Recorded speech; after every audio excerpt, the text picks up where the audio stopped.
இந்த நாளிலும் பிரியமானவர்களே, உங்களோடு கூட பேசும்படியாய் தேவன் கொடுத்த இந்த நல்ல வார்த்தைக்காக அவரை நன்றியோடு கூட சுஸ்தரிக்கிறோம். ஏற்கனவே இதை நம்ம பார்த்திருக்கிறோம். நம்ம பார்த்ததின் ஒரு பகுதியை தான் இந்த நாளிலே திரும்பவுமாய் பார்க்கிறோம். ரோமருக்கு எழுதிய நிருபம் 15ஆம் அதிகாரம் 32ஆம் வசனம், நான் ஜெபத்திலே போராடுகிறதை போல நீங்களும் என்னோட போராட வேண்டும் என்று உங்களை கேட்டுக்கொள்ளுகிறேன்.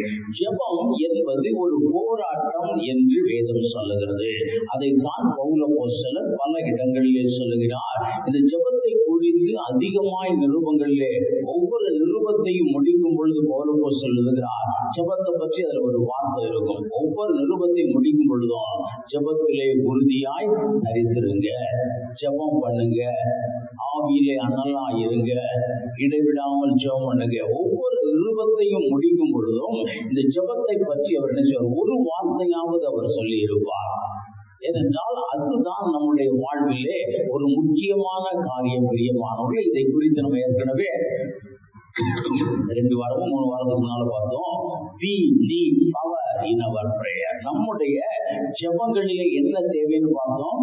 வல்லமை தேவைன்னு பார்த்தோம். நம்முடைய ஜெபங்கள் ஏதோ ஒரு ஸ்டேட்மெண்ட் மாதிரி இருக்கக்கூடாது. நம்முடைய ஜெபங்களுக்கு என்ன வேணும்? வல்லமை வேணும்னு பார்த்தோம். சத்துருவை கட்டுகிறதற்கு வல்லமை, சத்துருவின் கட்டுகளை அறுக்கிறதற்கு வல்லமை, நம்முடைய ஜெபத்திற்கு பதில் வருவதை தடை செய்கிற எல்லா தடைகளுக்கு எனது இன்னும் நம்ம அதெல்லாம் தகர்த்து போடுகிறதற்கு நம்முடைய ஜெபத்திலே வல்லமை தேவைன்னு சொல்லி நம்ம அப்படியாய் பல காரியங்களை பார்த்தோம். பிரியமானவர்களே, இந்த வாரத்திலும் நம்ம பார்த்தோம் என்றால் எப்படி வல்லமையான ஜெபம் என்பது என்ன என்பதை குறித்து நம்ம பார்க்கலாம். ஒரு வல்லமையாய் நம்முடைய ஜெபத்திற்கு வல்லமை தேவை, நம்முடைய ஜெபத்திலே இன்னும் வல்லமை தேவை அப்படிங்கிறதுல யாருக்கா சந்தேகம் இருக்கா? யாருக்கா சந்தேகம் இருக்கா? இல்ல. அல்லேலூயா, கர்த்தருக்கு ஸ்தோத்திரம். பார்க்கிறோம், நம்முடைய ஜெபத்துல இன்றைக்கு இருக்கிற ஒரு வல்லமை போதாது. இன்னும் நம்முடைய ஜெபங்கள் என்னன்னா வல்லமை மிகுந்ததா இருக்க வேண்டும். வல்லமை மிகுந்ததா இருக்க வேண்டும். வாலிப பிள்ளைகள் சொல்றேன், ஜெபம் தேவை, அப்புறம் வல்லமை பாருங்க. முதல்ல என்ன வேணும்? ஜெபம் தேவை. பெரியவங்க எல்லாரும் நல்லா ஜெபிக்கிறவங்க, பெண்கள் நல்லா ஜெபிக்கிறாங்க. அவர்கள் ஜெபங்கள் இன்னும் வல்லமை நிறைந்ததா இருக்க வேண்டும். சபை ஜெபிக்கிறோம், சபை ஜெபம் இன்னும் வல்லமை நிறைந்ததா இருக்கணும். வீடுகளிலே கூட்டங்களை நடத்துகிறோம், அதிலே ஜெபிக்கப்படும் ஜெபம் இன்னும் வல்லமையா இருக்க வேண்டும் என்று இந்த நாளிலே பார்க்கிறோம். வல்லமையான ஜெபம் என்பது என்ன? ரொம்ப சத்தமோடு ஜெபிக்கிற ஜெபம் வல்லமையான ஜெபமா? சாதாரண ஜெபிக்கிறது வல்லமை இல்லையா? இப்படியா பல இருக்கிறது. இந்த நாளிலும் இதை குறித்து வேத வசனத்தின்படி நான் உங்களோடு கூட பேச ஆசைப்படுகிறேன். வேதத்தில் உள்ளதுதான் பேச ஆசைப்படுகிறேன். நானாக என்னுடைய எக்ஸ்பீரியன்ஸ் அல்ல. ஆனால் அதையும் சொன்னது கரெக்டா தான் இருக்கும். இந்த நாளில் முதலாவது பார்க்கிறோம், ஒரு ஜெபத்திலே ஒரு வல்லமை. எது வல்லமையுள்ள ஜெபம்? எது வல்லமையுள்ள ஜெபம்? எல்லாருக்கும் ஒரே ஆன்சரே கொடுக்கலாம். எல்லாருக்கும் ஒரு ஆன்சர் தான். எந்த ஜெபம் வல்லமையான ஒரு ஜெபம் என்றால், எந்த ஜெபம் பெரிய காரியங்களை செய்கிறதோ அது வல்லமையான ஜெபம். அல்லேலூயா. எந்த ஜெபத்திற்கு உடனே பதில் வருகிறதோ அது வல்லமையான ஜெபம். அல்லேலூயா. எந்த ஜெபம் கர்த்தரை பிரியப்படுத்துகிறதோ அது வல்லமையான ஜெபம்.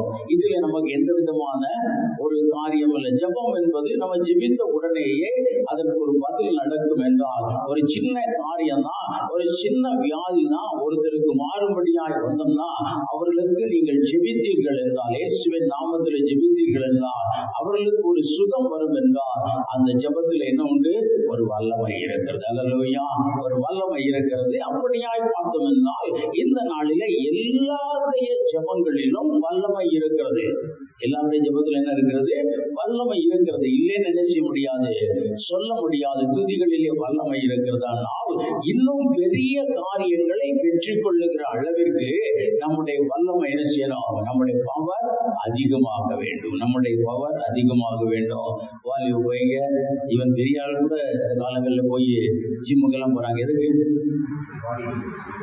To increase that power. அதுதானே அவர்களுக்கு இருக்கக்கூடிய ஒரு வலிமையை என்னன்னா உயர்த்தி கொள்ளும்படியாய், அதுதான் நம்ம அதுக்கு போகிறோம். அதே போலதான் ஜெபத்திலும் கடைசி வரைக்கும் பவர் இருக்கணும். சொல்ல போனோம்னா வயசு ஆக ஆகதான் உங்களுடைய ஜெபத்திலே அதிக வல்லமை இருக்கணும். வயசாக உங்க ஜெபத்தில் எப்படி இருக்கணும்? அதிக வல்லமை இருக்கணும். முதிர் வயதிலும் கனி கொடுத்து இலையுதிராது இருக்கிற மரத்தை போல் இருப்பார்கள். அதற்குதான் ஒரு காரியமாய் இருக்கிறது. பிரியமானவர்களே, இந்த நாளிலே அதற்கு ஒன்று ஒரு 4-5 காரியங்களை பார்ப்போம், சீக்கிரமாய் பார்ப்போம். முதலாவது பார்க்கிறோம், ஒரு ஜெபம் என்பது சொல்லுகிற வார்த்தையிலே அல்ல. ஆண்டவர் சொன்னார், அதிகமான சொற்களினாலே உங்கள் ஜெபம் கேட்கப்படும். நீங்க என்ன செய்யாதீங்க, நினைக்காதீங்க. எல்லாருக்கும் இந்த வேத வசனம் தெரியும். நான் உட்கார்ந்து ஆராய்ச்சி எடுக்க வேண்டிய அவசியம் இல்லை. இது அதிகமான ஜெபத்தினால என்னது அதுக்கு வரும் நினைக்காதீங்க. இல்லது உங்கள் கிரியையினாலே ஒரு மனிதர் ஆண்டு சொன்னார். அவர் நேரேட் பண்ணுகிற ஆண்டவர் சொன்ன ஊமையிலே, ஆண்டவரை நான் 2 முறை வாரத்தில் உபவாசிக்கிறேன், நான் என்னுடைய ஆஸ்தியில் எல்லாம் தசமபாகம் கொடுக்கிறேன் அப்படின்னு சொன்னார். ஆனால் ஆண்டவர் சொன்னார், அவன் ஜெபம் என்ன செய்யப்படல, கேட்கப்படல. அதற்கு வல்லமை இல்லை, அதற்கு வல்லமை இல்லை. இன்னைக்கு சொல்றோம், இன்னைக்கு மெயினா பார்த்தோம்னா, இன்னைக்கு சபைகள் எல்லாம் சொல்லுகிறது 10ல் 1 கொடுத்தா ஆசீர்வாதம். அப்படி சொல்ல போனோம்னா அவர் சொல்லுகிறான், என் ஆஸ்தியில் எல்லாம் நான் தசமபாகம் கொடுக்கிறேன் அப்படின்னு சொல்லுகிறார். ஆண்டவர் அதை சொல்லியிருக்கணும், இவன் அதிகமா கொடுக்கறதுனால இவன் ஜெபம் கேட்கப்பட்டதுன்னு சொல்லியிருக்கணும். ஆனால் அதை வச்சு வல்லமை தீர்மானிக்கப்படாதுங்க. அதை வச்சு வல்லமை என்ன செய்யப்படாது, தீர்மானிக்கப்படாது. அந்த வல்லமை எதை வைத்து தீர்மானிக்கிறோம் என்றால், அர்ப்பணத்தோடு கூட உள்ள மனிதர்களின் ஜெபம் வல்லமை நிறைந்ததாக இருக்கிறது. அல்லேலூயா.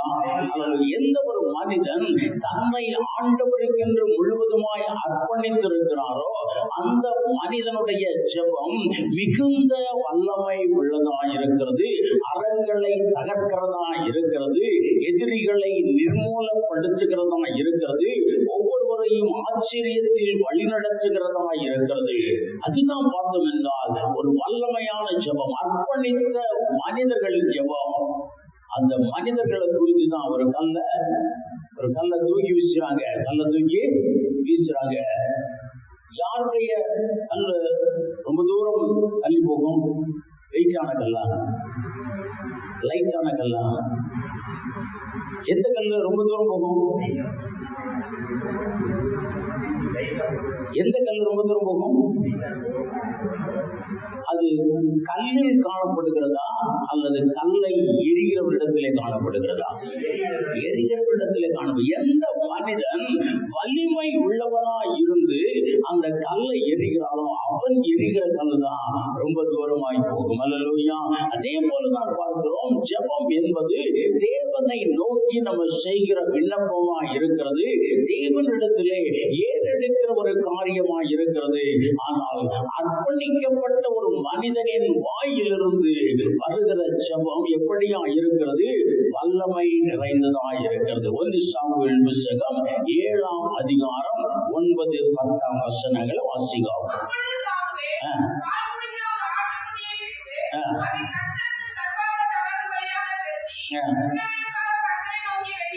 இஸ்ரவேலுக்காக கர்த்தரை நோக்கி வேண்டிக் கொண்டான்.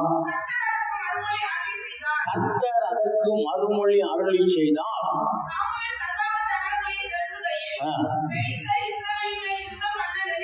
நெருங்கினார்கள். கர்த்தர் மகா பெரிய இடி முழக்கத்தையும் பெலிஸ்தீர் அந்நாளிலே விளங்க பண்ணி அவரை கலங்கடித்ததினால் அவர்கள் இஸ்ரவேலுக்கு முன்பாக விழுந்து போனாங்க. இங்கே பார்க்கிறோம், பெலிஸ்தியர் இஸ்ரவேலை நெருக்குகிறார்கள். இஸ்ரவேலர் எல்லாரும் என்ன செய்றாங்க? பயப்படுகிறார்கள். பயப்பட்டு சாமுவேலை பார்த்து சொல்லுகிறாங்க, எங்களுக்காக வேண்டிக் கொள்ளுங்க, எங்களுக்காக ஓயாமல் வேண்டிக் கொள்ளுங்கன்னு சொல்லுகிறார். சாமுவேல் எழுந்து ஆண்டவரை நோக்கி இஸ்ரவேல் ஜனங்களுக்காக ஒரு வேண்டுதலை என்ன செய்கிறார். அந்த வேண்டுதல் கேட்கப்பட்டது மாத்திரமல்ல, சகல பெரிய பெலிஸ்தியரின் சேனை இஸ்ரவேலை பிடுங்கலாம், இஸ்ரவேலை விழுங்கி போடலாம், இந்த தேசத்தை எடுத்துக் கொள்ளலாம் என்று நெருக்கின மக்கள் எல்லாரும் விழுந்து போனார்கள் என்று சொல்லுகிறது. ஒரு மனிதனின் ஒரு சாதாரணமான துதி. அவர் பலி செலுத்தி இஸ்ரவேலுக்காக ஆண்டவரை நோக்கி வேண்டுதல் செய்த பொழுது அந்த ஜெபம் எப்படியாயிருந்தது? வல்லமை நிறைந்ததாயிருந்தது. காரணம், சாமுவேல் தேவனுக்கு என்று தன்னை அர்ப்பணித்த ஒரு மனிதர். சாமுவேல் தேவனுக்கு தான் என்ன செய்தார்? அர்ப்பணித்த ஒரு மனிதர். சிறு வயது முதல் விவரம் தெரிஞ்சதிலிருந்து அவர் தேவனுடைய அந்த ஆலயத்திலே, தேவனுடைய அந்த சமூகத்தில்தான் இருந்தார். வேற இடம் அவருக்கு தெரியாது. அவர் வளர்ந்தார், வாலிபரானார். ஆனால் அவருக்கு தெரிந்த காரியம் என்னதான்? தேவ சமூகம். அவர் தேவனுக்காக தன்னை முழுவதுமாய் அர்ப்பணித்தபடியினாலே அவர் வாயிலிருந்து வந்த ஜெபம் மிகுந்த வல்லமை நிறைந்ததாய் இருந்தது. அல்லேலூயா, அல்லேலூயா. பிரியமானவர்களே, இந்த தேசத்திற்காக ஜெபிக்கிறோம், தேசத்திற்காக ஜெபிக்கிறோம். தேசத்தில் இருக்கக்கூடிய ஆண்டவரே தேவனாம் மைமைகளை ஜெபிக்கிறோம். இந்த ஜெபங்கள் இன்னும் வல்லமை நிறைந்ததாய் வரல, இன்னும் வல்லமை நிறைந்ததாய் வரல. ஏனென்றால் அதை செய்கிறவர்களிடத்திலே அவ்வளவு அர்ப்பணம் இல்லை, அவ்வளவு அர்ப்பணம் இல்லை. எப்பொழுதும் தேவ சமூகத்திலே இருக்கிற ஒரு மனிதனின் ஜெபம் எப்படியா இருக்கிறது? அது மிகுந்த வலிமை உள்ளதா இருக்கிறது. அவர் அது மற்ற தேசங்களை, எதிரிகளை நிர்மூலப்படுத்துகிறதா இருக்கிறது, நிர்மூலப்படுத்துகிறதா இருக்கிறது. இன்றைக்கு நம்ம ஜெபம், ஒருவேளை என்னுடைய ஜெபம் நாள் ஆக ஆக, ஏஜ் ஆக ஆக, இந்த ஜெபம் அப்படிப்பட்ட வல்லமை நிறைந்ததாய் இருக்க வேண்டும் என்றால் எப்பொழுதும் நாங்கள் என்ன செய்யணும்? தேவ சமூகத்திலே இருக்க வேண்டும். தேவனை தவிர, தேவ காரியங்களை தவிர வேறு ஒரு காரியமும் நாங்கள் அறியாதிருக்கணும். நீங்கள் அறியாதிருக்கணும். அப்பதான் உங்க ஜெபம் வல்லமை நிறைந்ததா இருக்கும். அல்லேலூயா, அல்லேலூயா. ஒப்புக்கிறீங்களா? ஒத்துக்கொள்றீங்களா? இதுதான் வல்லமை நிறைந்த ஜெபம். அந்த வார்த்தைகள் அல்ல, ஆண்டவர் அதற்கு ஒரு வெயிட்டேஜ் கொடுப்பாருப்பா. தேவன் பாரபட்சம் உள்ளவர் அல்ல, எல்லா ஜெபத்தையும் கேட்கிறவர் தான். ஆனால் தேவ சமூகத்திலே எப்பொழுதும் நிற்கிற, தேவ காரியங்களில் கதவை, தேவனுடைய வாசல் கதவை அடைக்கிறவர், திறக்கிறவர், ஜன்னலை திறக்கிறவர், ஜன்னலை போட்டுகிறவர், இவர்கள் இந்த அர்ப்பணம் கர்த்தருடைய சமூகத்தில் எப்படியா இருக்கும்? பெரிதாய் இருக்கிறது. இவருடைய ஜெபத்தை கர்த்தர் நெசிக்கிறவராய் இருக்கிறார், கேட்கிறவராய் இருக்கிறார். அல்லேலூயா, அல்லேலூயா. கொஞ்ச நாள் நமக்கு நன்றாய் தெரியும் சகோதரர் துதி சங்கர், அவரை குறித்து நமக்கு தெரியும். கொஞ்ச நாள் அவர் அப்படி இருந்தார். ஆண்டவரை ஏற்றுக்கொண்டு வீட்டிலிருந்து வெளியே வந்த உடனே அவர் ஒரு ஆலயத்துல தான் தஞ்சமாய் போனார். அங்க கொடுக்கிறவருடைய ஆகாரத்தை புசித்து கொண்டு அந்த ஆகாரத்துல மணி அடிக்கிறதும், ஜன்னலை திறக்கிறதும், ஜன்னலை கூட்டுறதும், அந்த சேரை துடைக்கிறதும், இதுதான் அவருடைய வேலையாக இருந்தது. அதனாலதான் சாமுவேலுக்கு தேவ வார்த்தை வந்தபடி இவரையும் கர்த்தர் செய்தார், ஒரு தீர்க்கதரிசியாய் மாற்றினார், ஒரு தீர்க்கதரிசியாய் மாற்றினார். பிரியமானவர்களே, ஒரு அர்ப்பணத்திற்கு அந்த ஒரு வல்லமை உண்டு. அர்ப்பணிக்கப்பட்டவர்கள் ஜெபம் வல்லமை நிறைந்ததாயிருக்கும், நிறைந்ததாயிருக்கும். நம்முடைய இருதயம் தேவனால் நிறைக்கப்படணும். தேவ காரியங்களுக்கு தான் முன்னுரிமை கொடுக்கணும், தேவனுக்கு தான் முன்னுரிமை கொடுக்கணும். இந்த அர்ப்பணம் நமக்குள்ளே வரும் என்றால், இந்த சாமுவேலை போல, சாமுவேல் சொன்ன வார்த்தையிலே ஒரு வார்த்தை கூட கீழே விழலின்னு சொல்லப்பட்டிருக்கிறது. இந்த ஒரு ஜெபத்தை போல மகா பெரிய ஜெபம் என்ன இல்ல, இல்ல, வேதம் சொல்லல. பிரியமானவர்களே, மோசே அமலேக்கிய மேற்கொள்ளும் பொழுது ஜெபித்தார். அவர் கை என்ன செஞ்சு கீழே வந்துச்சு, எல்லாரும் தாங்கினாங்க. ஆனா இங்க தாங்கிறது யாரு இல்ல, ஆள் இல்ல. ஒரு வார்த்தை, அவர் வாயிலிருந்து புறப்பட்ட வார்த்தை, இஸ்ரவேல் ஜனங்களுக்காக அவர் வேண்டிக் கொண்டார். பெரிய காரியங்களை செய்தார். அல்லேலூயா. இப்படிப்பட்ட ஜெபத்தை கர்த்தர், இப்படிப்பட்ட காரியத்தை கர்த்தர் இன்னைக்கு என்ன செய்ய விரும்புகிறார்? இன்னைக்கு என்ன செய்ய விரும்புகிறார்? அவர் செய்வார். அவர் நேற்று மீண்டும் மாறாத தேவனாய் இருக்கிறார். ஆனால் இந்த ஜெபத்தை செய்கிற அர்ப்பணிக்கப்பட்ட மனிதர்கள் தேவை. அர்ப்பணிக்கப்பட்ட மனிதர்கள் தேவை. இரண்டாவது ஒரு மனிதரை குறித்து பார்க்கிறோம். யாக்கோபு 5ஆம் அதிகாரம் 17-18 வசனத்துல பார்த்தோம் என்றால், எலியா என்பவர் நம்மை போல பாடுள்ள மனிதனாயிருந்தும் வானம் அடைக்கப்படும்படி கருத்தாய் வேண்டினார். வானம் அடைக்கப்பட்டது, வானம் திறக்கப்படும்படி அவர் கருத்தாய் ஜெபித்தார். வானம் திரும்ப திறந்தது. அவர் சொல்றார், ஏன் அவர் சொல்லும்போது ரொம்ப ஒரு நாங்களாம் முதல்ல ஆரம்பம் ரொம்ப ஒரு மாதிரிலாம் நினைச்சோம். என் வார்த்தையினால் அன்றி பனியும் மழையும் இந்த தேசத்தில் என்ன செய்யாது, பெய்யாது. ஜெபம் கர்த்தர் கேட்கிறார். இன்னைக்கு நான் சில காரியங்களை சொன்னா ரொம்ப உங்களுக்கு உற்சாகப்படுவீங்க, அதை நேரம் ரொம்ப ஒரு மாதிரி ஆகி போகும். சில நேரங்களிலே சில மனிதர்கள் இப்பொழுது இருக்கீங்க, இங்கே இருக்கிறவங்க ஜெபத்தை கேட்டு கர்த்தர் அப்படியா இயற்கையை சாதகமாக்குகிறார். அர்ப்பணிக்கப்பட்ட மக்கள். என்ன அர்ப்பணம் ஐயா? எலியாவிடத்திலே கேட்க, எலியாவே என்னது எதான் சொல்ல முடியும்? அவரை பற்றி இன்ட்ரோடக்ஷன் தான். 1 ராஜாக்கள் புஸ்தகம் 17ஆம் அதிகாரம் 1ஆம் வசனம், எப்பொழுதும் தேவனுக்கு முன்பாக நிற்கிற நான் சொல்லுகிறேன். இங்கேயும் பார்த்தோம், எலியாவின் காரியம் ஒரு அர்ப்பணம் மிகுந்ததாக இருந்தது. ஆதி சொல்லப்படல, அந்தம் சொல்லப்படல. ஆனால் அவர் எப்பொழுதும் தேவனுக்கு முன்பாக நிற்கிறவனாய் இருந்தார், தேவனால் நடத்தப்படுகிறவனாய் இருந்தார், தேவனாய் சார்ந்து கொண்டவனாய் இருந்தார். எந்த காரியத்திற்கும் தேவனைத்தான் சார்ந்து கொண்டார். அவர் எதையும் விரும்பல, எதையும் வாஞ்சிக்கல. அவர் வாஞ்சித்ததெல்லாம் தேவனோடு கூட இருக்கும்படியாய், தேவனோடு கூட இருக்கும்படியாய். பரத்திலிருந்து இஸ்ரவேல் ஜனங்களுக்கு மொத்தமா ஆகாரம் ஊற்றப்பட்டது, தேவ திட்டம்.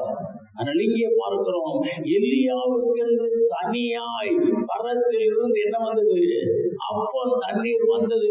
பரத்தில் இருந்து 3 வருட காலமாய் தினமும் என்ன வந்தது? இறைச்சி வந்தது, அப்பம் வந்தது. தேவனையே சார்ந்து கொண்டிருக்கிற மனிதர், தேவனையே பிரியப்படுத்தி கொண்டிருக்கிற மனிதர், இந்த அர்ப்பணம் ஒரு வல்லமையான ஜெபத்தை உருவாக்கும். அல்லேலூயா, அல்லேலூயா. இந்த அர்ப்பணம் ஒரு வல்லமையான ஜெபம். அட்லீஸ்ட் நம்ம பார்க்கணும், இந்த மாதிரி 100க்கு 100% நம்மளால இருக்க முடியலைனாலும் ஒரு 51% நம்ம இருக்கலாமா? இருக்கலாமா? இருக்கலாமா? இருக்கலாமா? வாலிப பிள்ளைகளை குறிச்சு உன் ஆசை என்ன கேட்ட என்ன சொல்லுவீங்க? என்னென்னமோ சொல்லுவீங்க. யாராவது உடுத்து எப்படி சொல்லுவீங்களா? எப்பொழுதும் தேவ சமூகத்தில் இருக்கிறதா என் ஆசை. சொல்ல முடியுமா? சொல்ல முடியுமா? அதுதான் சாமுவேல், அதுதான் எலியா, அதுதான் எலியா. எப்பொழுதும் ஜெபிப்பதுதான் என் தொழில், அதுதான் பேதுரு. இந்த அர்ப்பணிக்கப்பட்ட மக்கள் வாயிலிருந்து புறப்பட்ட வார்த்தைகள் எப்படியா இருந்தது? வல்லமையான வார்த்தைகளா இருந்தது, வல்லமையான வார்த்தைகளா இருந்தது.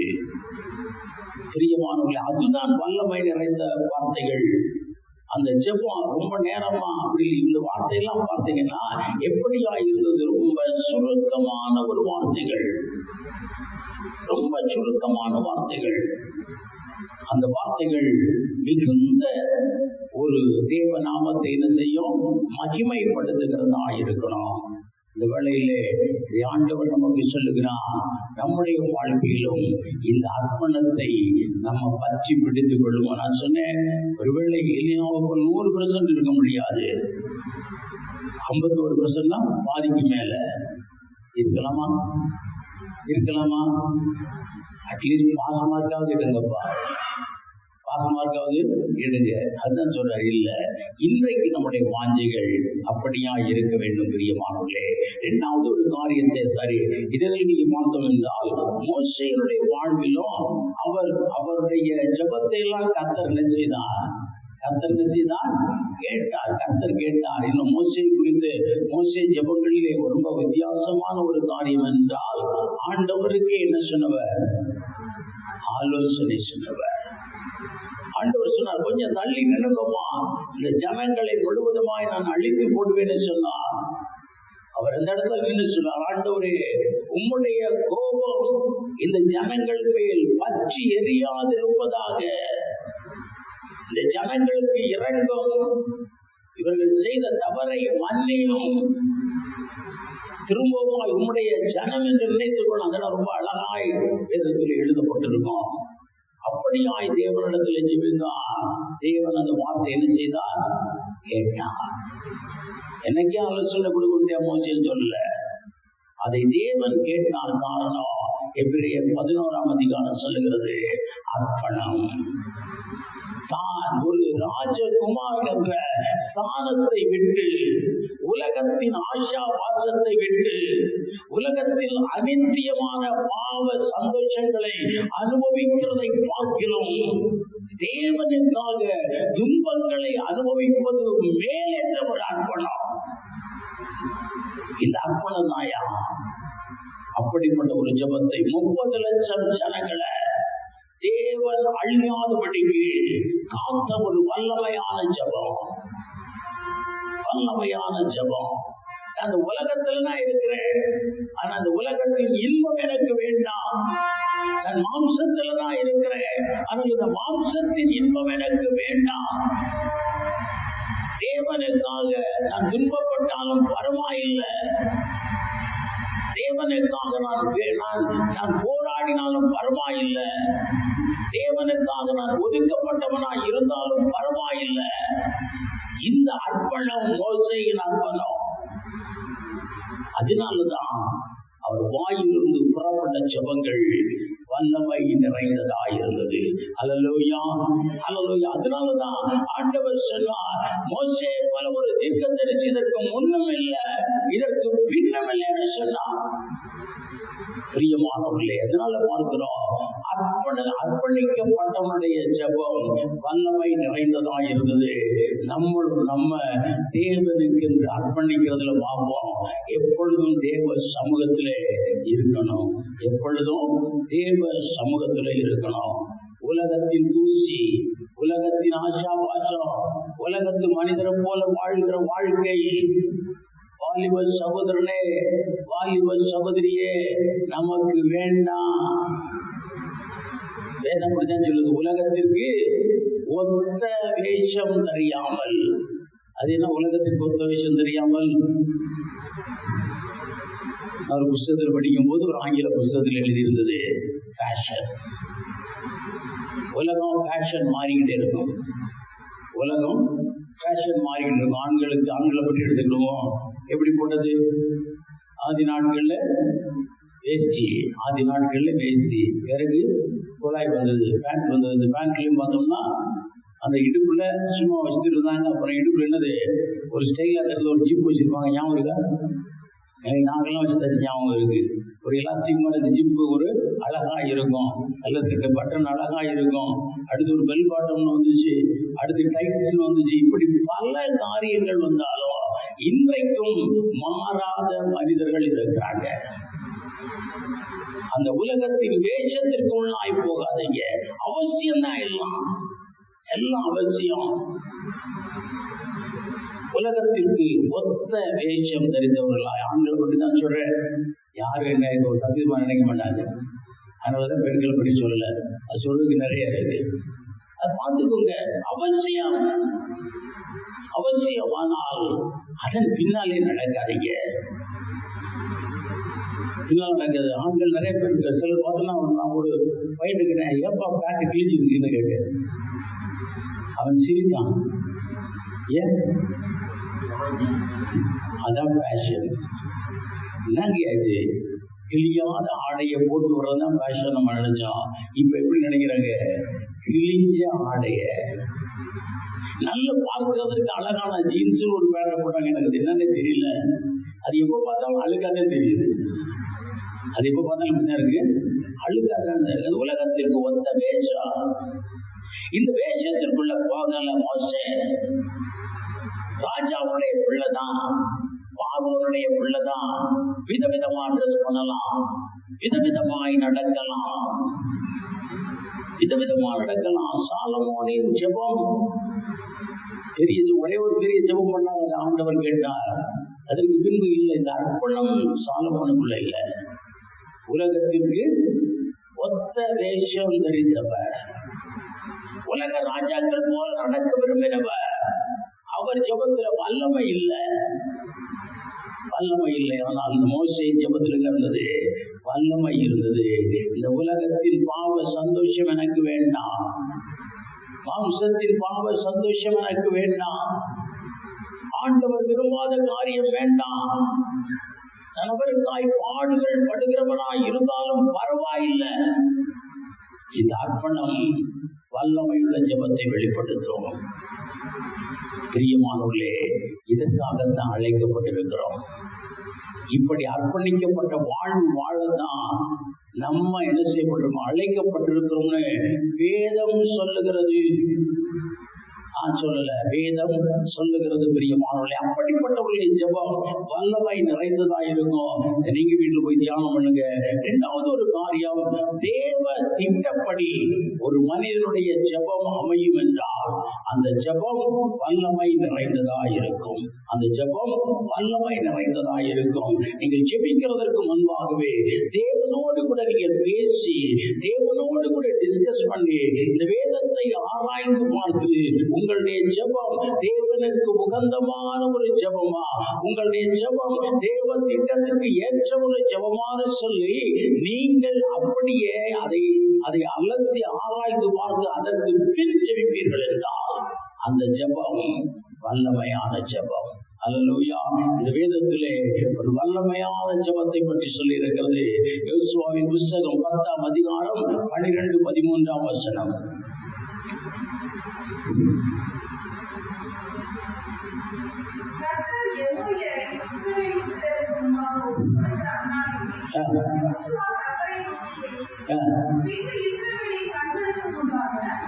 பின்பு இஸ்ரவேலின் கண்களுக்கு முன்பாக சூரியனே நீ கிதியோன் மேலும், சந்திரனே நீ அயலோன் பள்ளத்தாக்கின் மேலும் நெல். ஒரு நாள் முழுவதும் சூரியனை நிறுத்தின ஒரு வல்லமையான ஜெபம். வேதம் சொல்லுகிறது, ஒரு மனிதனின் சொல் கேட்டு தேவன் தன்னுடைய சிஸ்டத்தையே நிறுத்தின ஒரு காரியம்னா அதுதான் சொல்லப்பட்டிருக்கிறது. அவ்வளவு வல்லமையான ஒரு ஜெபம் யாருடைய ஜெபமா இருந்தது? யோசுவாவின் ஜெபமா இருந்தது. காரணம், யோசுவாவுக்கு இது தோன்றியது, இப்படி இருந்தா நம்ம ஜெயிச்சிடலாமே தோன்றியது. ஏன்னா அந்த காலங்களிலே சூரியன் அஸ்தமித்தவனே போற என்ன செய்யணும், நிறுத்திடணும். கொஞ்சம் நேரம் கூட சண்டை போட்டோம்னா ஜெயிச்சிடலாம் அப்படிங்கிறதுனால அவர் என்ன செய்கிறார், தான் நினைத்ததை தேவனோடு கூட டிஸ்கஸ் பண்ணுகிறார். அந்த வசனம் அப்படியாய் சொல்லுகிறது. அவர் தேவனோடு கூட பேசி, ஆண்டவரே இப்படி நிறுத்தினா நல்லா இருக்குமே சுவாமி, நாங்க ஜெயிச்சிடலாமே அப்பா, இன்னொரு நாள் கடந்து போராட வேண்டாமே, இன்னொரு உயிர் சேதங்கள்லாம் வர வேண்டாமே, இன்றைக்கே அதை செய்வீர்கள் என்றால் நல்லதா இருக்கும் என்று சொல்லி தேவனோடு கூட பேசுகிறார் பெரிய காரியத்தை. அந்த அனுபவம் இந்த வேதத்திலே ஒரு பெரிய வல்லமையான ஜெபத்தை அவர் வாயிலிருந்து புறப்படுகிறது. என்ன ஜெபம்? சூரியனை நிறுத்துகிறார், சந்திரனை நிறுத்துகிறார். பிரியமானவர்களே, தேவனோடு கூட டிஸ்கஸ் பண்ணுகிற ஒரு அனுபவம் அல்லது வேதத்தை ஆராய்ந்து இது தேவ சித்தம் தான் அப்படின்னு அறிந்து கொள்ளுகிற ஒரு ஞானம், இது நமக்கு தேவை, இது நமக்கு தேவை. இன்னொரு நீங்கள் ஒரு வசனத்தை கூட நீங்கள் எடுத்து பார்த்தோம் என்றால் என்றால் அதில் சொல்லப்பட்டிருக்கிறது 1 ராஜாக்கள் புஸ்தகம் 18ஆம் அதிகாரம் 38-36 வசனத்துல பார்ப்போம். எலியாவை குறித்து சொன்ன ஒரு ஜெபம். எலியா ஜெபிக்கிறார், வானத்திலிருந்து அக்கினி இறங்குகிறது. ஆதி நாட்களிலே, வேதத்தை கொஞ்சம் படித்த நாட்களிலே நான் இப்படியாய் ஒரு மிஸ் அண்டர்ஸ்டாண்ட் பண்ணியிருந்தேன். எலியா அவர் நினைச்சதெல்லாம் செஞ்சாருப்பா, அதனாலதான் சோர்வு வந்துருச்சு. மோசேக்கு சோர்வு வரல, யாருக்கு சோர்வு வந்துச்சு? எலியாவுக்கு சோர்வு வந்து போய் படுத்துக்கிட்டாரு. ஏன்னா அவர் நினைச்சு செய்யறாரு, நம்ம இப்படி செஞ்சா சரியாயிரும் அப்படின்னு சொல்லி அவர் சொல்ற முதல்ல அப்படித்தானே சொல்றாரு, என் வார்த்தையினாலே அன்றி. இங்கேயும் பார்க்கிறோம், வானத்திலிருந்து என்னது அக்கினி இறங்கட்டும் கர்த்தர் கேட்டருளுமானால். பின்பு தெளிவாய் படித்த பொழுது அவர் சொன்ன ஒரு வார்த்தையை அந்த இடத்திலே கவனித்தேன். 36ஆம் வசனம்.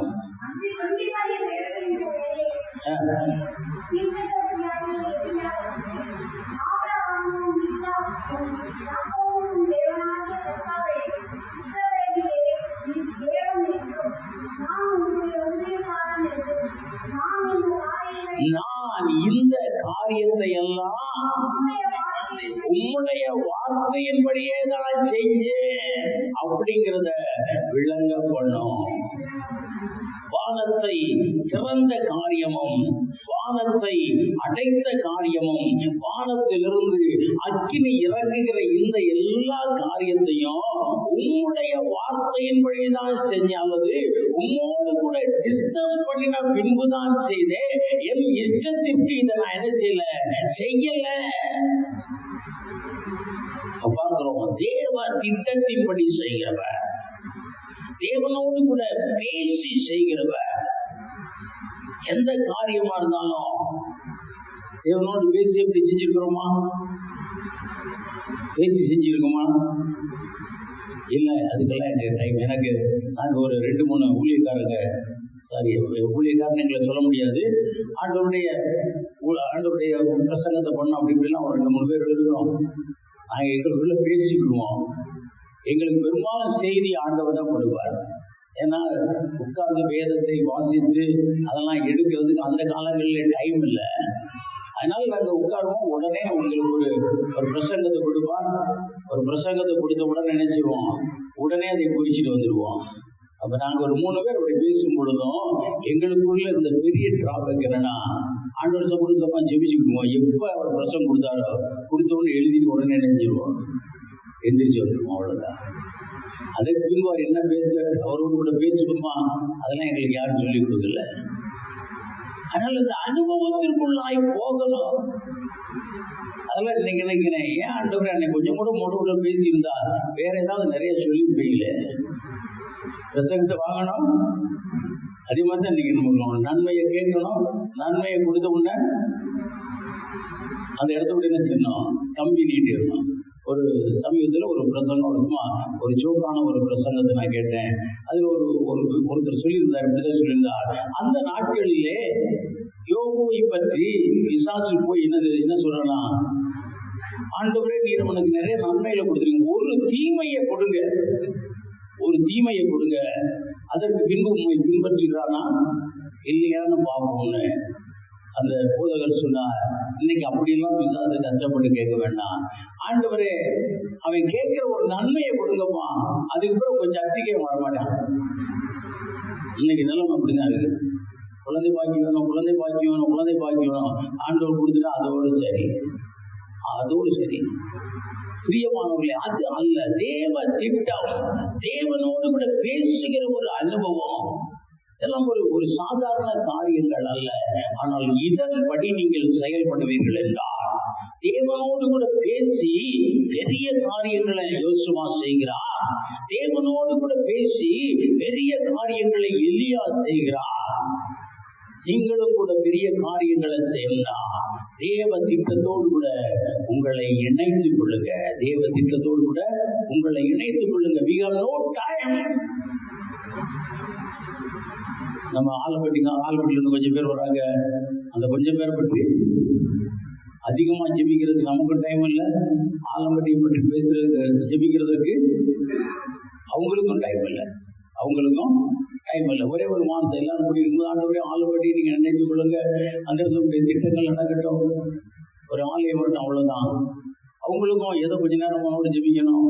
அதுக்கு பின்பு சொந்தக்காரங்களோட பேசணும், அவங்களோட பேசணும், இவங்களோட பேசணும், அந்த கல்யாணத்துக்கு போகணும், இந்த கல்யாணத்துக்கு போகணும். No time. ஆண்டவரோடு கூட உட்காந்து, ஆண்டவரே இந்த இடத்துல எங்களுக்கே ரட்சித்தீங்க, எதற்காக ரட்சித்தீங்க, இந்த இடத்துல என்ன செய்ய போறீங்க, இந்த இடத்துல எப்படி ஊழியம் நடக்கும், இந்த குடும்பம் விலகி போச்சு, எப்படி இந்த குடும்பம் வரும், அதுக்கெல்லாம் இன்னைக்கு நமக்கு என்ன இல்லை, என்ன இல்லை, டைம் இல்லை. வாஸ்தவம் தானே, வாஸ்தவம் தானே பிரதர்? அந்த சனிக்கிழமை உட்காந்து எல்லாரும் ஜெபம் பண்ணுறோம். சில நேரங்கள்ல இந்த ஜெபத்துல அவர் அது ஒரு ஜெபம் பண்ணுவார். இல்ல, தேவனோடு கூட பேசுங்க. What's your plan Lord? தேவன் இந்த மாதிரி காரியங்கள்ல இடைப்பட அவர் ஆசைப்படுகிற தேவனா இருக்கிறார். அந்த இடத்தை குறித்து உங்களுடைய திட்டம் என்ன, அந்த இடத்துல நீங்க என்ன செய்ய போறீங்க, அந்த இடத்துல உங்களுடைய ராஜ்யம் வருவதற்கு நாங்க என்ன செய்யணும், கேட்டுக்கொண்டே இருங்க.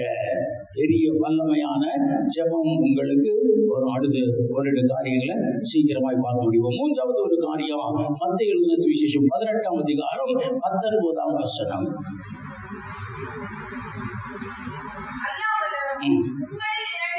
உங்களில் 2 பேர் தாங்கள் வேண்டிக் கொள்ள போகிற காரியத்தில் பூமியிலே ஒருமனப்பட்டிருந்தால் பரலோகத்தில் இருக்கிற என் பிதாவினால் அது அவர்களுக்கு உண்டாகும். பார்க்கிறோம், ஒன்னஸ், ஒரு மனதோட கூட கூடிய ஜெபம் வல்லமையான ஜெபமாயிருக்கும். 2 பேர் சேர்ந்து ஒரு காரியத்திற்காக நீங்கள் விண்ணப்பம் பண்ணினால் அந்த காரியம் உடனே நடக்கும். அது ஒரு வல்லமையான ஜெபமாய் மாறும் என்று வேதம் சொல்லுகிறது. கணவன் மனைவி இருவர் சேர்ந்து இருக்கிறாங்க. அவருடைய வீட்டிலே ஒரு சின்ன பிரச்சனை, ஒரு வியாதியா இருக்கலாம். அந்த வியாதி மாறணும்னு சொல்லி 2 பேர் என்ன செய்யறாங்க, ஜெபிக்கிறாங்க. ஜெபிக்கிறீங்களா? ஜெபிக்கும் பொழுது ஒரு கொஞ்சம் நீளமா போயிடுச்சு. பெரும்பாலும் யார் ஜெபிக்கிற ஜெபம் நீளமா போகும்? பெண்கள் ஜெபிக்கிற ஜெபம் ஒரு நீளம் உடனே அவருக்குள்ள வந்துடும். என்னத்த முடி பெருசா ஆண்டவர் கேட்க வரும். இல்லாட்டி பல பேசுறாள், இப்ப பாயிண்ட முடிச்சுட்டு போக வேண்டியதானே வரும். இப்படி பேசிக்கிட்டு இருந்தா அங்க டாக்டர் போயிடுவாரு, அங்க ஆஸ்பத்திரி கிளம்பி இருந்தாலும் சில நேரம் ஜெபம் பண்ணுவோம். இப்படி பேசிக்கிட்டு இருந்தா டாக்டர் ஓடிடுவாரு. இப்ப எப்ப ஜெபத்தை முடிப்பா? ஜெபத்தை முடின்னு சொல்லிட்டோம்னா அவ்வளவுதான், வீடு எப்படி போயிடும், 2ஆ போயிடும். இப்படியெல்லாம் ஒருவர் நினைத்து கொண்டிருந்தால் அந்த ஜெபம் வல்லமை நிறைந்ததா இருக்குமா? இருக்குமையா? தாங்கள் வேண்டிக் கொண்ட காரியத்தின் நிமித்தம் ஒரு மனம். உங்களுக்குள்ள எப்போ சண்டை வந்துகிட்டே இருக்கலாம். That's not at all a problem. Husband and ஒய்ஃப்னா என்னதான் வரும்? சண்டை தான் வரும். அன்பு வருமா, அப்புறம் வேற அதெல்லாம் வளர்த்துரு. சண்டை கண்டிப்பா வரும். வரலன்னா அவங்க இல்லை, ஹஸ்பண்ட் அண்ட் ஒய்ஃபு இல்லை. அப்படிங்கிற ஒரு நிலைமைக்கு நம்ம தள்ளப்பட்டு கொண்டு இருக்கோம். ஆனால் இங்கே சொல்லி இருக்கிறது, ஜெபிக்கும் பொழுது இல்ல 2 பேர் நல்ல ஸ்பிரிச்சுவலா இருக்கிறீங்க, ஜெபிக்கிறாங்க. என்னதான் ஜெபிச்சாலும் டாக்டர்கிட்ட போனதான் சுகம் ஒருவர் நினைக்கிறார். இன்னொருவர் நினைக்கிறார் இல்ல அற்புத சுகம் நடக்கும். அப்ப அங்க அற்புத சுகம் நடக்குமா? நடக்காது. இதுக்கு பதிலாக ஒரே ஆள் ஜெபிச்சு போலாம். ஆனால் இருவர் ஜெபித்தால் அதற்கு ஒரு வல்லமை ஸ்பெசிபிக்கா இருக்கும். இருவர் ஜெபித்தா ஒரு வல்லமை ஸ்பெசிபிக்கா இருக்கும். ஆதி நாட்களிலே நானும் என் மனைவியும் நிறைய வீட்டுக்கு நாங்க போயிருக்கிறோம். அப்பதான் அதுதான் ஊழியம். நாங்க ஜெபிச்சு எங்க வீட்டுல அற்புதம் நடக்குதோ என்னமோ, ஆனால் நாங்கள் ஒரு வீட்டுல போய் அந்த வீட்டுல உள்ள பிரச்சனைக்காக ஜெபிச்சா அங்க என்ன நடக்கும்? அற்புதம் நடந்தது. அங்க ஒரு மனம் வரும், 2 பேருக்கும் ஒரே மனம். ஆண்டவரே இந்த இடத்துல நீர் அதிசயத்தை செய்யணும். ஆனா வீட்டுல வராது. ஏன் வராது? எப்படி அதிசயம் நடக்கும்? டாக்டர்கிட்ட போகாம எப்படி சுகம் வரும்? ஆண்டவர் எங்களுக்கு அது தேவை இது தேவை, உடனே அப்படி அவங்க சொல்லிக்கிட்டே இருப்பாங்க, பெரிய கர்த்தர் பெரிய காரியத்தை செய்வார். ஆண்டவர்கிட்ட பெருசா கேள்வி யாரோ சொல்லியிருப்பாங்க, விசுவாசத்தை நிரம்பி அவர்கள் ஜெபித்துக் கொண்டிருப்பாங்க. ஹஸ்பண்ட் அப்படி பர்ஸ் எடுத்து பார்ப்பாரு, இவ்வளவுதான் பர்ஸ்ல இருக்கு, இவ்வளவுதான் பேங்க்ல இருக்கு. இப்ப சொல்றதை பார்த்தா இன்னும் எங்க இருந்து நிறைய வரும். அற்புதம் நடக்குமா? நடக்காது. தாங்கள் வேண்டிக் கொள்ளுகிற காரியத்திலே என்ன வேணும்? ஒரு மனம். தேவன் அதிசயத்தை செய்வார்னு நினைச்சோம்னா 2 பேரும் அப்படியே நினைக்கணும். ஆண்டவர் வானத்தின் பலகணிகளை திறந்து இடம் கொள்ளாமல் போக மட்டும் நிரப்புவார்னு நீங்க ஜெபித்தா இருவரும் அப்படியே நினைக்கணும். அதுதாங்க வல்லமையான ஜெபம். அல்லேலூயா. இது கஷ்டமாயா? இது கஷ்டமா? வீசி பார்ப்போம், கல்ல வந்தா மாங்கா, போனா கல்லு தானே. ஒரு மனப்பட்டு ஜெபிங்க. ஒரு மனம்ங்கிறது உடனே எல்லாரும் ரொம்ப அன்பாக இல்லை. நீங்கள் வேண்டிக் கொள்ள போகிற காரியத்தின் நிமித்தம். எஸ்தர் ராஜாத்தின் புஸ்தகம் 4ஆம் அதிகாரம் 16ஆம் வசனத்தை எடுத்தவங்க வாசிங்க.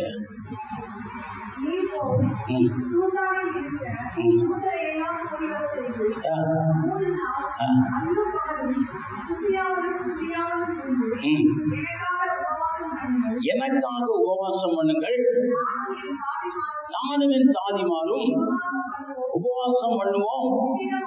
இவ்விதமாக இங்கே பார்க்கிறோம், 3 நாள் புசியாமல் குடியாமல் என்ன செய்றாங்க? ஒரே காரியத்திற்காக ஜெபித்தாங்க. ஆண்டவர் இந்த சட்டம் மாறணும். நம்ம நாட்டில் அப்படி ஜெபிச்சோமா? ஜெபித்தோம், ஜெபித்தாங்க. முதல்ல மதமாற்ற தடை சட்டம் ஜெயலலிதா பீரியட்ல கொண்டு வந்த பொழுது சிஎஸ்ஐ சபை, ஆர்சி சபை, ஏஜி சபைகள், பெந்தேகோஸ்தே சபைகள் எல்லாருமா சேர்ந்து ஒரு மனதோட கூட ஆண்டவரே இந்த சட்டம் விழுந்து போகணும் ஜெபிச்சோமா? ஞாபகம் இருக்கா? அல்லேலூயா, அல்லேலூயா. மாறிச்சா? சட்டமும் மாறியது, ஆட்சியும் மாறியது. ஒரு மனதின் ஜெபம் ஒரு வல்லமையான ஜெபம். அது ராஜ்யங்களை அசைக்கும். அந்த ஒரு மனதோட கூட தேசத்திற்காக ஜெபிக்கிற இடத்துல போய் ஆண்டவரே எனக்கு சைக்கிள் வேணும் நீங்க கொடுத்தீங்கன்னா நல்லா இருக்கும் ஜெபிச்சோம்னா அங்க ஒரு மனம் என்ன செய்கிறது? குலைகிறது. ஒரு மனம் குலைகிறது. ஒரு மனதோட கூட ஜெபிக்கத்தக்க ஆட்கள் தேவை. நான் நன்றாய் உணர்கிறேன்.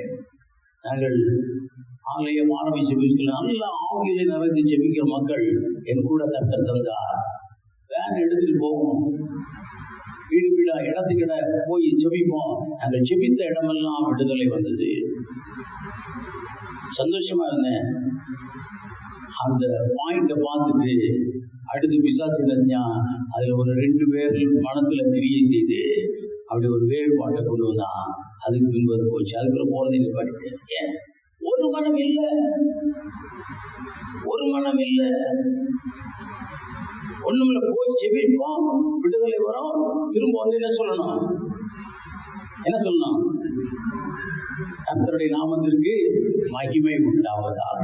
கர்த்தருடைய நாமத்திற்கு மகிமை உண்டாகும். ஒருவேளை நான் சொல்லுகிறேன், நான் சகோதரர் நாங்கள் 4 பேர் போய் ஒரு வீட்டுல போய் ஜெபிக்க போகிறோம். ஒரு பெரிய ஒரு அற்புதம் நடக்கிறது. அற்புதம் நடந்து வந்துருச்சு. அப்ப யாரும் ஒரு ஆள் நானே வச்சுக்கோங்களேன், திரும்ப அடுத்ததாக ஒரு வீட்டிற்கு போக போறாங்க. நான் நினைக்கிறேன், நான் இல்லாம போறாங்க, அங்க விளங்கா போகும் அப்படின்னு நினைச்சாலுமே அங்க ஆண்டவர் நாம என்ன செய்யாது? மகிமைப்படாது. எக்ஸ வச்சாவது ஒய்ய வச்சாவது யார வச்சாலும் கர்த்தர் தன்னுடைய திட்டத்தை என்ன செய்வா? நிறைவேற்றுவாருங்கிற விசுவாசம் வேணும். அதுதான் ஒரு மனம். அதுதான் ஒரு மனம். பிரியமானவர்களே, இந்த ஒரு மனம் உள்ள ஜெபம் வல்லமை நிறைந்ததா இருக்கும். வல்லமை நிறைந்ததா இருக்கும். அடுத்த 2 காரியத்தை மட்டும் பார்க்க முடியும். இதுல நம்ம பார்க்கலாம். அப்போஸ்தலர்கள் 12ஆம் அதிகாரம் 5ஆம் வசனம் சொல்லுகிறது, பேதுரு சிறைச்சாலையில் இருந்தார். சபையார் அவர்களுக்காக ஒரு மனதோடே கூட வேண்டுதல் செய்து கொண்டிருந்தாங்க. அவர்கள் மனமெல்லாம் பேதுரு விடுதலை ஆகணும், பேதுரு விடுதலை ஆகணும். அதுதான் அவருடைய நோக்கம். வேற வேற நோக்கம் இல்ல. 10 குறிப்போட 11வது குறிப்பு இது இல்ல. இந்த ஒரு மனம் உள்ள ஜெபம்லாம் ஒரே காரியம்தான். நினைவே ஜனங்கள் ஆண்டவரை நோக்கி 3 நாள் அல்லும் பகலுமாயிருந்து ஜெபித்தாங்க.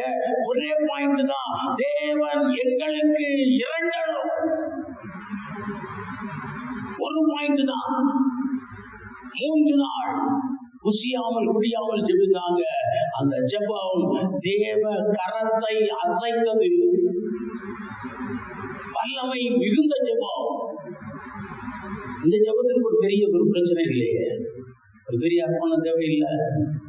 வந்து ஜெபிக்கிறோம், ஆண்டவருடைய பிள்ளைகளாக இருக்கிறோம், நம்மை சுத்திகரித்து கொண்டிருக்கிறோம். ஒரு மனம் சொல்ல போகிற அந்த ஜெப குறிப்பை ஒரு மனதோட கூட சொல்லுங்க. அதற்காக ஒருவர் ஜெபிக்கிறீங்க, மற்றவங்க ஸ்தோத்திரம் பண்ணுங்க. அந்த ஜெபம் அப்படியே நீங்களும் சொல்லிக்கொண்டே இருங்க. இன்னைக்கு நான் இந்த ஆன்லைன்ல எல்லாம் பெருசா வந்து அட்டன் பண்ணலாம் இல்லை. ஒரு முறை எங்களுடைய ஊழியர் கூட்டத்துல அப்படியா சொல்லும் பொழுது நம்ம ஜூம் மீட்டிங் கலந்து கொள்ளுங்க அப்படின்னு சொன்னேன். ஒரு ஜெப குறிப்பு அப்புறம் அது ஒரு ஆள் தான் ஜெபிக்கிறான்னு அதை யாரு சத்தமே கேட்கலங்க. அப்ப நான் முடிஞ்சவொன்னே கேட்டேன். அவங்க சொன்னாங்க, மற்றவங்கெல்லாம் மியூட்ல போட்டு, மற்றவங்களாம் ஜெபம் பண்ணுவாங்க, மியூட்ல போட்டு என்ன செய்வாங்க, அப்படி இருப்பாங்க. மியூட்ல போட்டு அந்த தோசையை திருப்பி போடுறதுல கொஞ்சம் நேரம் ஆயிடுச்சுன்னு சொல்லி திருப்பி போட்டுக்கிட்டு இருக்கலாம். அல்லது அந்த உலையை வச்சு கொஞ்சம் அது கொதிக்குதான்னு பார்க்கணும், சோறு வெந்திருக்கான்னு பார்த்து அதை செஞ்சுக்கிட்டு இருக்கலாம். அதான் சப்போர்ட். ஒரு மனம் அந்த ஜெபத்தை சொல்லிக்கிட்டே இருங்க. அவர் சொல்லுகிறபடி நீங்க சொல்லிக்கிட்டே இருங்க. ஒரு வல்லமை உண்டாகும், ஒரு வல்லமை உண்டாகும். அதுதான் ஆராதனை, அதுதான் இந்த ஜெப வேளைகள். வாயை திறங்கன்னு சொல்றோம்.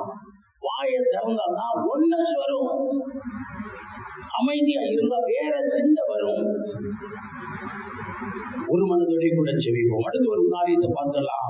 அதிக நேரம் தொடர் ஜெபம் வல்லமை நிறைந்ததா இருக்கிறது. அல்லேலூயா.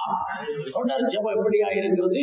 வல்லமை நிறைந்ததா இருக்கிறது. நான் பாயிண்ட் மட்டும் சொல்றேன், நீங்க எடுத்துட்டு அதை தியானிங்கள். ஆதியாகமம் 32ஆம் அதிகாரம் 26ஆம் வசனம் முதல் 29ஆம் வசனம் முடிய பார்த்தோம் என்றால், யாக்கோபு இரவு முழுவதும் தேவனை விடாப்பிடியாய் பிடித்து என்ன செய்கிறார்? ஜெபிக்கிறார். வாசிங்க. அதாவது சகோதரர்கள்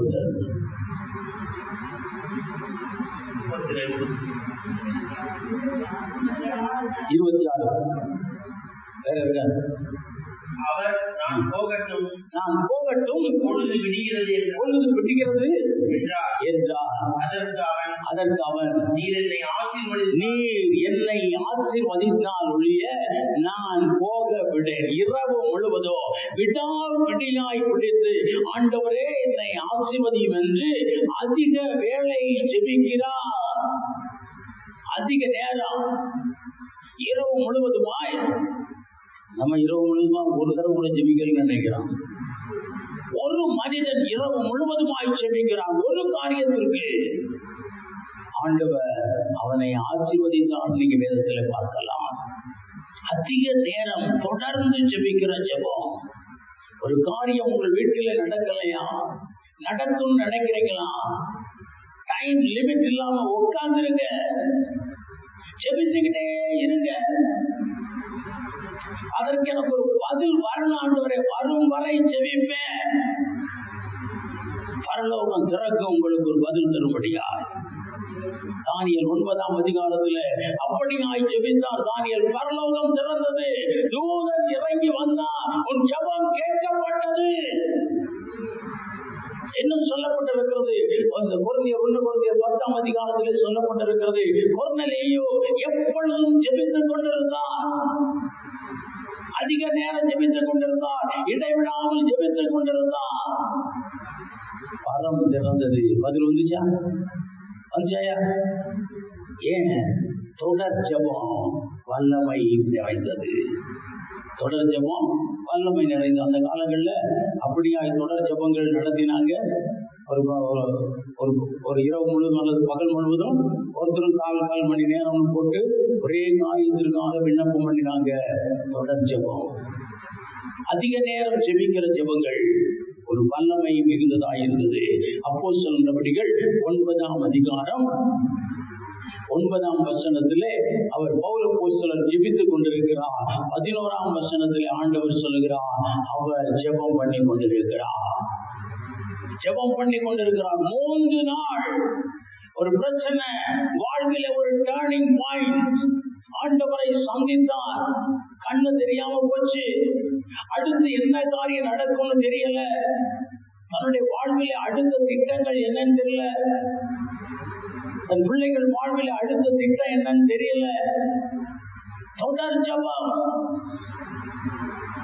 அது வல்லமை நிறைந்ததா இருந்தது. அது பதிலை அதிசயமாய் கொண்டு வருகிறதா இருந்தது. அவர் ஜெபித்துக் கொண்டே இருந்தார். திடீர்னு ஒரு தரிசனம், அனனியா என்பவர் வரவும் இவர் சுகமாகவும் பார்வை அடையவும் பரிசுத்த ஆவியினால் நிரம்பும்படியாய் தரிசனம் கண்டார்.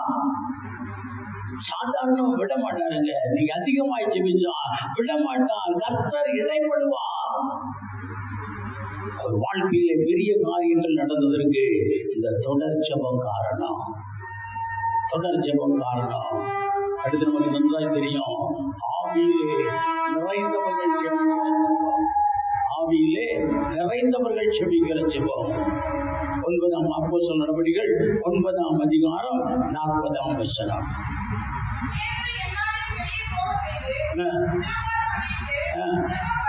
ஜெபம் பண்ணி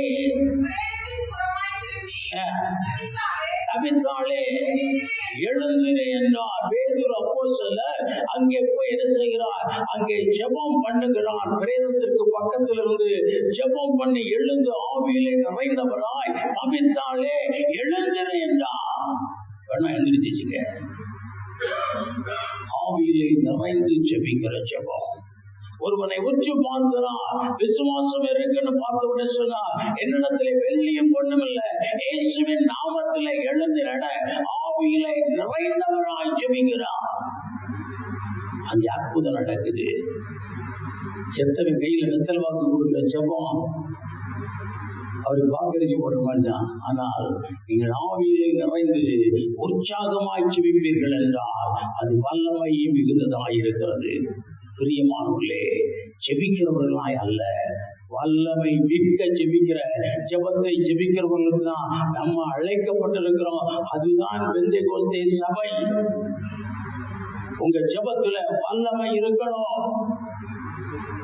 இப்ப எந்த அளவுக்கு சொல்ல ஆரம்பிச்சோம்னா, உற்சாகமாவது இருக்கட்டுங்க. ஜெபத்துல என்ன இருக்கட்டும்? உற்சாகமாவது இருக்கட்டும். பிரியமானவர்களே, உங்க ஜெப கூட்டங்கள் எல்லாம் அந்த இடம் அசையணும். அதற்கு அர்ப்பணம் தேவை. தேவ சித்தத்தின்படி ஜெபிக்கிறவர்கள் தேவை. தேவனோடு கூட பேசுகிறவர்கள் தேவை. அறையிலே அதிக நேரம் ஜெபிக்கிறவங்க தேவை. ஆவியிலே நிறைந்து ஜெபிக்கிறவங்க தேவை. அப்படிப்பட்ட வல்லமையான மனிதர்களை உங்களுக்குள் இருந்து எழுப்புமாறாக. அல்லேலூயா. தேவனால எழுப்ப முடியுமா? உங்களை எழுப்புவாரா? பக்கத்துல பார்த்து சொல்லுங்க, உங்களை தேவன் எழுப்புவார். இந்த ஜெபம் கேட்கப்படுமா? பக்கத்துல கொடுக்கும்போது யோசிக்கிறாங்க, இப்பெல்லாம் எப்படி வல்லமையான ஜெபம் மாறும்? எப்படி வல்லமையான ஜெபம் வரும்? இல்லாட்டி எப்படி இல்லைங்க, பைக்காந்து சொல்லுங்க, நம்மை தேவன் எழுப்புவார். சொல்லுங்க அல்லேலூயா. நம்மை தேவன் எழுப்புவார். அதுக்கு தான் உங்களை இந்த இடத்துல கொண்டு வந்திருக்கிறார். அதற்கு தான் உங்களை ரட்சித்திருக்கிறார். அதற்கு தான் உங்களை அபிஷேகித்திருக்கிறார். அதற்கு தான் உங்களுக்கு வல்லமையை கொடுத்திருக்கிறார். அதற்கு தான் உங்களுக்கு வரத்தை கொடுத்திருக்கிறார். அதற்கு தான் அந்நிய பாஷை கிருபையை கொடுத்திருக்கிறார். வல்லமையின் ஜெபத்தை செய்கிற ஜெப வீரர்களாய் எழுந்திருப்போம். இடத்தை அசைப்போம், பகுதியை அசைப்போம், சத்துருவை கட்டுவோம், கட்டுகளை அறுப்போம், பெரிய காரியங்களை செய்வோம். எல்லாரும் முழங்கால் படிட்டு தேவனை நோக்கி பார்ப்போம்.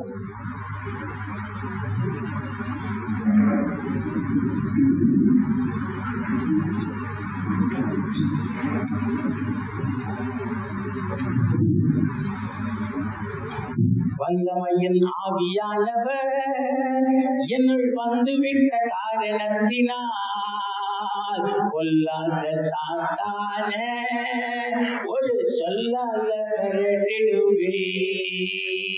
வல்லமையின் ஆவியானவர் என்னுள் வந்துவிட்ட காரணத்தினால் கொல்லாத சாத்தானே ஒரு சொல்லால விரட்டிடுவே. பவராவி எனக்குள்ளே எந்த பயாவி அணுகுவதில்லை. பவராவி எனக்குள்ளே எந்த பயாவி அணுகுவதில்லை. அன்பினாவி எனக்குள்ளே நான் அஸ்திவிட்டேன் கசப்புகள். சுத்திகரிக்கப்பட்ட மனிதர்களா உம்முடைய சமூகத்தில் இருக்கிறோம் அம்மா. உம்மால் பேர் சொல்லி அழைக்கப்பட்ட மக்களாய் நாங்கள் இருக்கிறோம் அம்மா. உம்மாலே வாக்குத்தத்தம் பண்ணப்பட்ட மக்களாய் இருக்கிறோம் ஐயா. பெரிய காரியங்களை செய்வாய்னு சொல்லி வாக்கு பண்ணினே உமக்கு நன்றி சாமி. அந்த வாக்கு தத்தத்தை நிறைவேற்றும்படியாய் ஆண்டவரே ஒரு வல்லமை மிகுந்தவர்களாய் மாற உதவி செய்ய எங்கள் ஜெபம் சத்துருவை கட்டுகிறதாய் அமையட்டும். எங்கள் ஜெபம் சத்துருவின் கட்ட அகற்றுகிறதாய் மாறட்டும். எங்கள் ஜெபம் வியாதியை அகற்றுகிறதாய் மாறட்டும். எங்கள் ஜெபம் ஆண்டவரே மக்களை ரட்சிக்கிறதாய் மாறட்டும். அதாவது கொஞ்சம் வாய்களை திறந்து செய்வோம். ஆவியில நிரப்புங்க, ஆவியில நிரப்புங்க. ஜெப ஆவியை ஊற்றுங்க, ஜெப ஆவியை ஊற்றுங்க, பரிசுத்த ஆவியை ஊற்றுங்க. தேவ திட்டத்தை அறிந்து விட முடியாது. உம்மோடு கூட பேசுகிற ஒரு கிருபை வாயை விரிவாய்க்கிற போதாது போதாது. கொஞ்சம் கொஞ்சம் கொஞ்சம் விரிவாய் திறந்து கேளுங்க. ஆண்டவரே எனக்கு இந்த வல்லமையை தாங்க. இனி என் வாயிலிருந்து சாதாரண ஜெபம் வர கூடாது. ஒரு வல்லமை ஜெபம் வரணும்.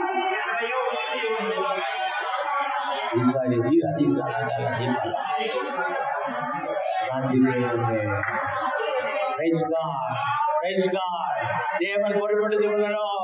அடுத்த முறை இந்த இடத்துல நாங்கள் ஜெபிக்கிற ஜெபம் இந்த இடத்தை அசைக்கணும். இந்த இடத்தில் சத்துருவை அப்புறப்படுத்தணும். இந்த இடத்தில் தேவன் ராஜ்யம் கட்டப்படணும்.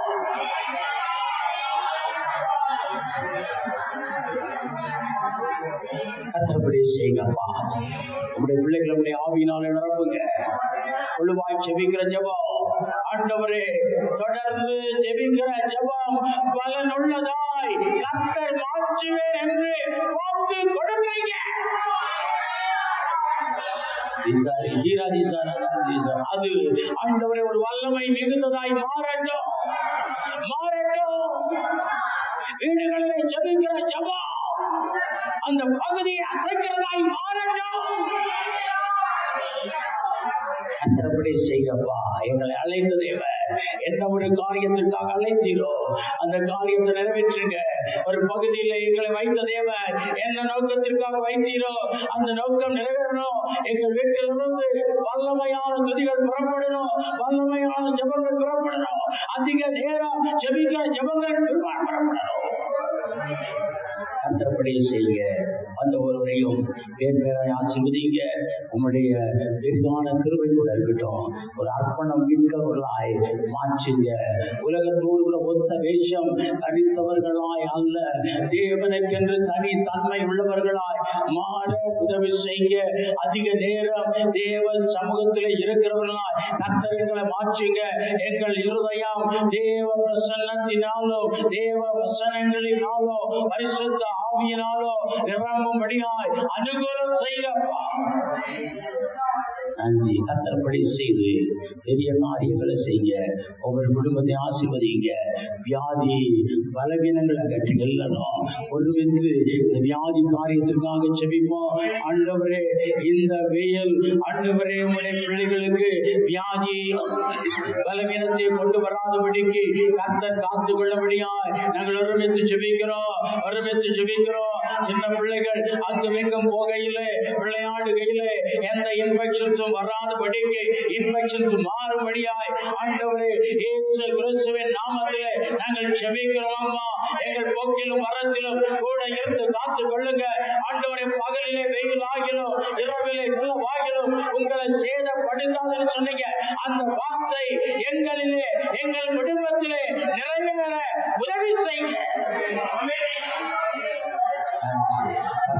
நடந்துங்க நன்றி தேவனை மகிழ்ச்சி. எங்கள் ஜபத்தை எல்லாம் கத்த கேளுங்க ஆண்டவர். எலெக்ஷனை குறித்து நாங்கள் ஜெபித்துக் கொண்டிருக்கிறோம். இந்த ஜபத்தை கத்த கேட்டு பெரிய காரியத்தை கத்த செய்ய எங்களை மகிழ பண்ணுங்க ஆண்டவரை. குடும்பத்தின் வருமானங்களை ரெட்டிப்பாய் மாற்றி தாங்க, ரெட்டிப்பாய் மாற்றி தாங்க. வானத்தின் பலகணிகளை திறந்து தேவைகளை சந்திங்க. குடும்பங்கள் ஆசீர்வதிங்களப்பா. உங்களுடைய திருக்கரத்திலே அந்த ஒரு ஒப்பு கொடுக்கிறோம். கர்த்தர் கூட இருந்து பாதுகாத்து பராமரித்து ஆசீர்வதித்து மகிழப்படும்படியாய் இயேசு கிறிஸ்துவின் நாமத்திலே ஜெபிக்கிறோம் நல்ல பிதாவே. ஆமென். என் ஆத்துமாவே கர்த்தரை ஸ்தோத்திரி, என் முழுள்ளவருடைய பரிசுத்த நாமத்தை ஸ்தோத்திரி. என் ஆத்துமாவே கர்த்தரை ஸ்தோத்திரி, கர்த்தர் செய்த சகல பாவங்களையும் மறவாதே. ஆமென். நம்முடைய கர்த்தராகிய இயேசு கிறிஸ்துவின் கிருபையும் பிதாவாகிய தேவனுடைய அன்பும் பரிசுத்த ஆவியின் அன்பின் ஐக்கியமும் சந்தோஷமும் சமாதானமும் நம்மளோடு இன்றும் சதா காலங்கள் உண்டாயிருப்பதாக. ஆமென். அல்லேலூயா, அல்லேலூயா, அல்லேலூயா.